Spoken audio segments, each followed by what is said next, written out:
ख्वाजा साहब, 27वीं आईनी तरमीम के ऊपर तो हमने दो चार बातें की, लेकिन आजकल 28वीं आईनी तरमीम का भी बड़ा तज़किरा है और कहा जाता है कि NFC अवार्ड के ऊपर, सिंगल नेशनल करिकुलम के ऊपर, पॉपुलेशन कंट्रोल के हवाले से और नए इवन सूबों की बात भी लोग बात कर रहे हैं कि वो भी उसके अंदर 28वीं तरमीम के अंदर ये चीज़ें आ सकती हैं। आपसे जानना चाहूँगा कि क्या इम्कानात है कि कौन सा इशू NFC अवार्ड क्या कवर कर सकती है 28वीं आईनी तरमीम, और क्या नए सूबों की बात हो सकती है? पीपल्स पार्टी का रद्दमल क्या होगा? मुकामी हुकूमतों का जो नया सिस्टम है उसका भी जिक्र किया जा रहा है कि उसको कॉन्स्टिट्यूशन का हिस्सा बनाया जाए ताकि सूबों के ऊपर मैंडेटरी हो 4 साल या 5 साल के बाद इंतखाबात करवाना मुकामी हुकूमतों के। आपका रद्दमल?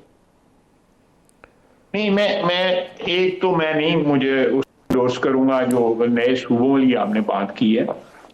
मेरा मेरा अपना ख्याल है कि सूबे अगर ये भी रहें, और जो पहले 3 चीज मैं ये असेंबली के फ्लोर पे कह चुका हूँ, आपने सुना होगा, और मैं ये प्रोग्राम से भी कहता हूँ, ट्वीट भी करता हूँ इसके ऊपर सोशल मीडिया के ऊपर, कि देखिए किसी भी मुल्क का करिकुलम जो है ना, वो एक शनाख्त, कौमी शनाख्त जो है एस्टैब्लिश करता है।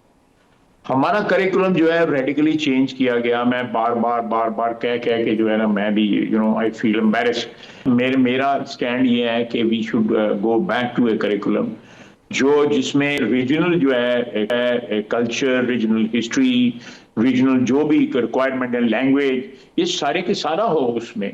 मेरा मतलब है हमारे पश्तून भाई जो है पश्तून में पढ़े भी, तारीख भी उसकी पढ़ें, और इसी तरह सिंधी, बलोची, पंजाबी, सारे पंजाबी भी अपना कल्चर, बलोची भी अपना कल्चर जो है रखें, वो करिकुलम में शामिल होना चाहिए। तो NFC का हिस्सा जो है हम उनका ऐसा नहीं काम करेंगे।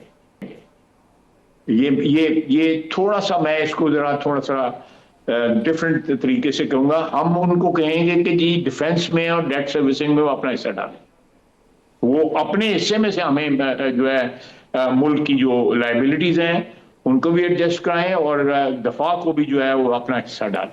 ये जो जिस तरह आपने कहा है उस तरह नहीं है, ये इस तरह के जो भी उनको डिस्पर्स होगा, जो भी डिस्पर्समेंट होगी उसमें वो हिस्सा डालेंगे। वो 5% है, 2% है, 10% है, 8% है, 11 है, 12 वो तो that is something which can be negotiated. और तीसरी जो है मैंने बात की थी फैमिली प्लानिंग की। Family planning is an issue which is very very very alarming.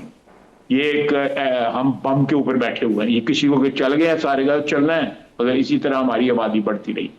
इसका कुछ ना कुछ करना चाहिए। और चौथी बात मैंने कही थी कि जिस मुल्क में लोकल गवर्नमेंट नहीं है और जो बदयांती की हुई है हम